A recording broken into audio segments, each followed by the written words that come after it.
Hi friends, இன்றைக்கி மே 28 செவ்வாய்க்கிழமை சிறகடி காசை சீரியலில் என்ன நடக்க போகுதுன்னு சொல்லிட்டு இப்போ பார்த்தரலாம்.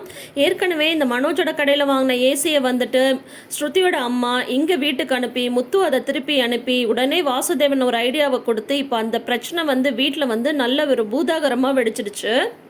இப்போ பார்த்தீங்கன்னா ரோகிணி வந்து தாலியை அடகு வச்சு தான் அந்த பணத்தை வந்து அவங்களுக்கு திருப்பி கொடுத்துருக்காங்க அப்படின்ற விஷயம் வந்து மனோஜ்க்கு வந்து தெரிஞ்சிடுது. வீட்டில் வந்து பெரிய பிரச்சனையும் ஆகிடுது.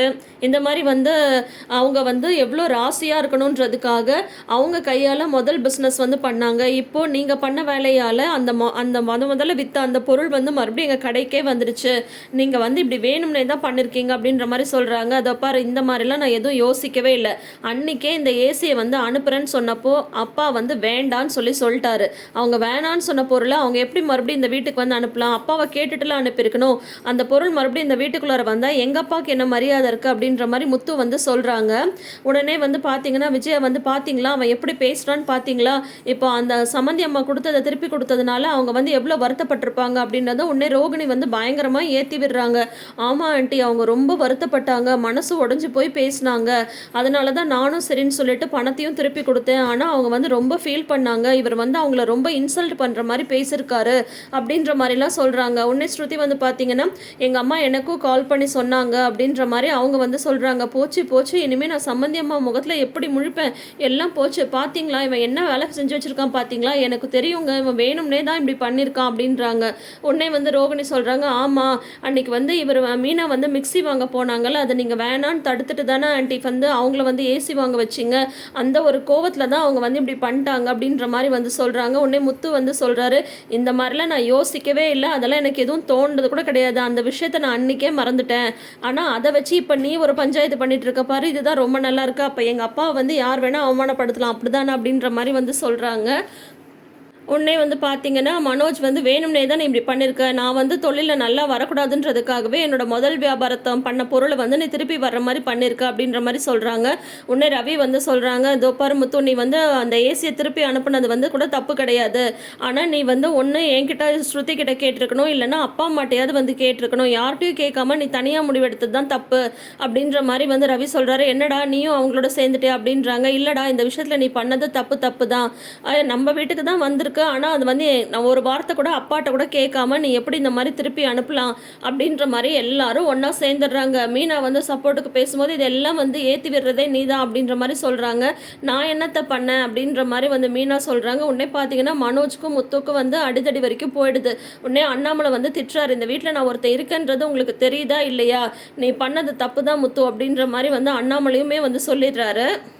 என்னப்பா நீயும் இப்படி சொல்கிற, உன்னோட கௌரவத்துக்காக தானப்பா நான் அப்படி பண்ணேன் அப்படின்னு சொல்கிறாங்க. அவங்க இப்படி சொல்கிறல்ல, ஆனால் ஒரு வார்த்தை நீ என்கிட்டயாவது சொல்லியிருக்கணும்ல, வேறு யார்கிட்டையாலும் கேட்டாலும் கேட்கலனாலும் சரி என்கிட்ட இந்த மாதிரி வந்து நடந்திருக்குப்பா அப்படின்ற மாதிரி சொன்னால் நான் வந்து சொல்லியிருந்தேன், அது வேறு விதமாக போயிருக்கும். ஆனால் நீயா முடிவெடுத்தது தப்பு தான், இது வந்து கூட்டு குடும்பம், இந்த வீட்டுக்குள்ள வந்து ஒரு முடிவு எடுக்கணும் அப்படின்ற மாதிரி இருந்தால் எல்லாரையும் வச்சு பேசி தான் எடுத்துருக்கணும், நீ வந்து தனியாக எடுத்தது தான் தப்பு அப்படின்ற மாதிரி வந்து சொல்கிறாங்க. முத்துவை வந்து அண்ணாமலை திட்டினதுமே முத்துக்கு வந்து அப்படியே ரொம்ப ஒரு மாதிரி ஷாக் ஆகிடுது. மீனாக்குமே ஷாக் ஆகிடுது. இனிமேல் இந்த மாதிரி பண்ணிட்டுருக்காத, நீயா இஷ்டத்துக்கு முடிவு பண்ணி நீயா செஞ்சிட்ருக்காத, அடுத்தவங்க மனசும் என்ன நினைக்கும்ன்றதை நீ புரிஞ்சுக்கணும் அப்படின்ற மாதிரி திட்டிட்டு போயிடுறாங்க. முத்துவை வந்து இவருங்க அண்ணாமலை திட்டுற வரைக்கும் இந்த ரோகிணிக்கும் மனோஜுக்கும் மனசே ஆறல. அதுக்கப்புறம் தான் உங்களுக்கு வந்து மனசே ஆறுது. இதில் வேறு ரோகிணி வந்து சென்டிமெண்டலாக வந்து தாலி கயிறை காட்டினது அப்படியே விஜயாவுக்கு வந்து கலங்கி போயிடுது.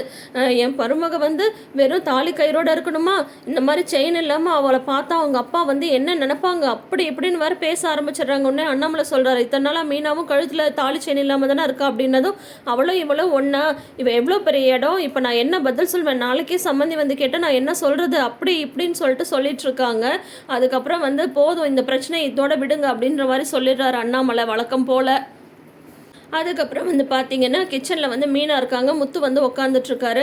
அப்போது மீனா வந்து திட்டுறாங்க, நீங்கள் எப்போ பார்த்தாலும் இப்படி தான் பண்ணுவீங்களா அப்படின்னு சொல்கிறாங்க. உடனே வந்து முத்து வந்து சொல்கிறாங்க, என்ன மீனா நீ கூட புரிஞ்சிக்கல அப்படின்னு சொல்கிறாங்க. ஏங்க எனக்கு நல்லா புரியுது, மாமா வேணான்னு சொன்ன ஏசியை அவங்க வேணும்னே வாங்கி அனுப்புனதுக்கு காரணமே அதை வச்சு இந்த குடும்பத்தில் ஒரு பிரச்சனை பண்ணணுன்றதுக்காக தான்.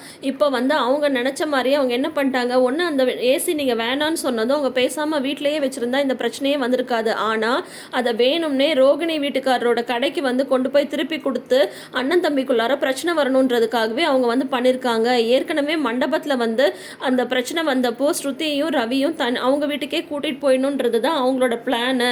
ஆனால் இப்போ வந்து நீங்கள் வந்து பகடக்காயாக ஆயிட்டீங்க. இப்போ நீங்கள் பண்ண இந்த வேலையினால வந்து அவங்க மறுபடியும் அண்ணன் தம்பிக்குள்ளார பிரச்சனை வரணும் அப்படின்றதுனையே பிளான் பண்ணி தான் அவங்க வந்து அனுப்பியிருக்காங்க. இது கூட எனக்கு புரிஞ்சுக்க தெரியாதா அப்படின்னு சொல்கிறாங்க. எப்படி மீனா இப்படி பட்டு பட்டுன்னு டக்கு டக்குன்னு சொல்கிற அப்படின்றது பின்ன எனக்கு பூக்கட்டை மட்டும்தான் தெரியும்னு நினச்சிட்டு இருக்கீங்களா? இந்த வீட்டில் யார் என்ன எப்படின்னு பேசுவாங்கன்னு எனக்கு நல்லா தெரியும். ஏன்னா இப்போ வந்து பார்த்தீங்கன்னா ரோகிணி நினச்சிருந்தா அவங்களால 1.5 லட்சம்ன்றதெல்லாம் தாராளமாக அவங்க வந்து புரட்டிருக்கலாம். வேணும்னே வந்து அத்தை வந்து கஷ்டப்படணுன்றதுக்காகவே தான், அத்தை மூலிமா அத்தை வந்து உங்களை திட்டணுன்றதுக்காகவே தான் வேணும்னே அவங்க தாலி செயினை கூட அடமானம் வச்சு அந்த 1.5 லட்ச ரூபாய் பணத்தை கொண்டு வந்து கொடுத்துருக்காங்க. இப்போ வந்து அத்தை உங்களை திட்டுவாங்கல்ல, அதுதான் அவங்களோட மோட்டிவே. இப்போ எல்லாருக்கும் என்னன்னா உங்களை வந்து திட்டணும் அப்படின்றது தான் மோட்டிவ் அப்படின்ற மாதிரி வந்து மீனா வந்து சொல்கிறாங்க. சூப்பர் மீனா, நீயாவது புரிஞ்சுக்கிட்டல அப்படின்ற மாதிரி சொல்கிறாங்க. எனக்கு உன்னை மீனா வந்து சொல்கிறாங்க, நீங்களா எதுக்கு முதல்ல அப்படி பண்ணீங்க, நீங்கள் மாமாட்ட சொல்லியிருக்கணும்ல அப்படின்ற மாதிரி வந்து சொல்கிறாங்க. இதே விஷயத்த வந்து மாமா வேணான்னு சொல்லியிருந்தா அவங்க நினச்சது நடந்திருக்காது. ஆனால் நீங்களா முடிவெடுத்து சொல்ல போய் தான் இப்போ அவங்க நினச்ச மாதிரியே வந்து வீட்டில் வந்து பிரச்சனை வந்துருச்சு அப்படின்ற மாதிரி சொல்கிறாங்க. இல்லை டக்குன்னு அந்த அம்மா பொருள் அனுப்பின வந்து எனக்கு கோவம் வந்துடுச்சு அப்படின்றாங்க. உடனே மீனா சொல்கிறாங்க, தெரியுதுல்ல அந்த கோவம் தானே உங்களை யோசிக்க விடாமல் பண்ணுது, அப்புறம் ஏங்க மறுபடியும் கோவப்படுறீங்க, கொஞ்சம் பொறுமையாக தான் இருங்களாம் அப்படின்ற மாதிரி மீனா வந்து சொல்கிறாங்க. அதுக்கப்புறம் பார்த்தீங்கன்னா ரவிக்கும் ஸ்ருதிக்கும் நடுவில் ரூமில் வந்து ஒரு சின்ன டிஸ்கஷன் போயிட்டுருக்கு. அப்போ ஸ்ருதி வந்து சொல்கிறாங்க, என்ன இப்போ நீ வந்து என்ன திட்ட போகிற அப்படிதானே அப்படின்ற மாதிரி சொல்கிறாங்க. ஏன் அப்படின்றாங்க. இல்லை இந்த மாதிரி வந்து ஏசி ஏன் உங்கள் அம்மா அனுப்புனாங்க அப்படின்ற மாதிரி சொல்ல போகிற அதானே அப்படின்ற மாதிரி சொல்கிறாங்க. உங்கள் அண்ணனை நான் தப்பு சொல்லிட்டல அப்படின்ற மாதிரி சொல்கிறாங்க. உடனே ரவி சொல்கிறாங்க, இல்லை இந்த தடவை வந்து எங்கள் அண்ணன் பண்ணது தான் தப்புன்றாங்க. இது என்ன ஆச்சரியமாக இருக்குது அப்படின்னு சொல்கிறாங்க. ஆமாம், முத்து வந்து அவனாக டிசைட் பண்ணது தப்பு தான். ஒன்று அவன் நம்ம 2 பேர்கிட்ட வந்து கேட்டிருக்கணும், இந்த மாதிரி வந்திருக்கு அப்படின்ற மாதிரி சொல்லியிருக்கணும். இல்லைன்னா அப்பா அம்மாட்டையாவது வந்து சொல்லியிருக்கணும். இந்த வீட்டில் வந்து எந்த பொருள் இருக்கணும் இருக்கக்கூடாதுன்றதை முடிவு பண்ண வேண்டியது அப்பா தான். அதனால அப்பாட்டையாவது அவன் வந்து கேட்டிருக்கணும். அதே சமயம் உங்கள் அம்மா தப்பு பண்ணலன்னு நான் சொல்ல மாட்டேன். உங்கள் அம்மா வந்து ஏன் திடீர்னு இந்த மாதிரி ஏசியை வாங்கி அனுப்புனாங்க, அன்றைக்கே அப்பா தான் வேணான்னு சொல்லிட்டார்ல, அப்படி இருந்தும் அவங்க வந்து இங்கே எதுக்கு அனுப்பணும், அட்லீஸ்ட் உங்ககிட்டயாவது உங்கள் அம்மா சொன்னாங்களா இந்த மாதிரி அனுப்புகிறேன்னு சொல்லிட்டு அப்படின்னு சொல்லி கேட்குறாரு. உடனே ஸ்ருதி வந்து சொல்கிறாங்க, இல்லை என்கிட்ட சொல்லலை அப்படின்றாங்க. அப்போ இந்த மாதிரி அனுப்புனா பிரச்சனை வரும்னு தெரிஞ்சு தானே உங்கள் அம்மா வந்து அனுப்பியிருக்காங்கன்ற மாதிரி ரவியும் பாயிண்ட்டை பிடிக்கிறாரு. உடனே ஸ்ருதி வந்து சொல்கிறாங்க, ஆமாம் எங்கள் அம்மா சொல்லியிருக்கணும், இப்போ ஆனால் நம்மளுக்கு யூஸாக இருக்கணும்னு தானே அனுப்பியிருக்காங்க அப்படின்றாங்க. உன்னை வந்து சர்ப்ரைஸ் பண்ணணும், உனக்கு ஏதாவது வாங்கி தரணும்னா உங்கள் அம்மா யாரையும் கேட்க வேண்டியதில்லை. ஆனால் இது வந்து வீட்டில் பொதுவாக மாட்ட வேண்டியது.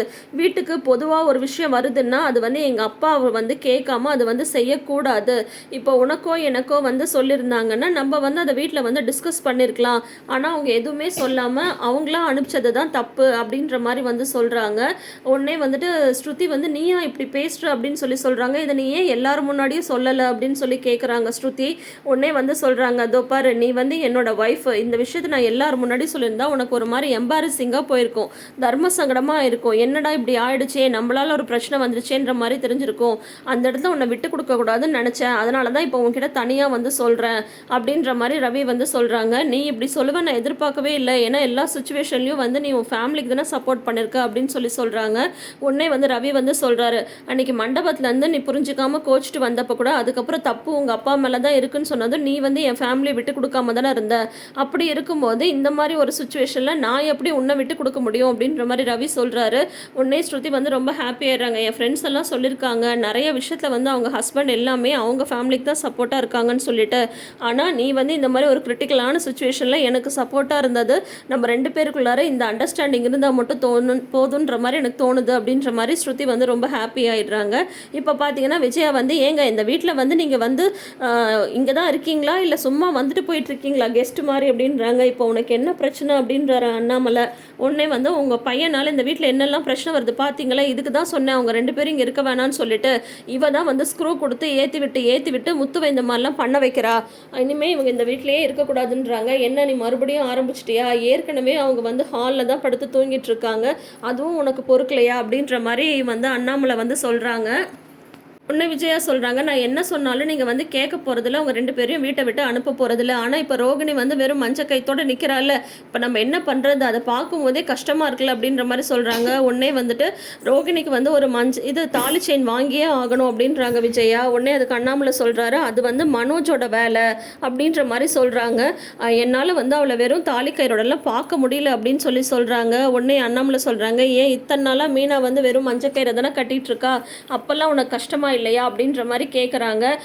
அதோட வந்து தொடரும் போட்டுட்டு அப்புறம் நாளைன்னு காட்டுறாங்க. மீனாக்கு வந்து உடம்பு முடியலன்னு ரூமில் வந்து படுத்துட்டு இருக்காங்க, ரோகிணியோட ரூமில்.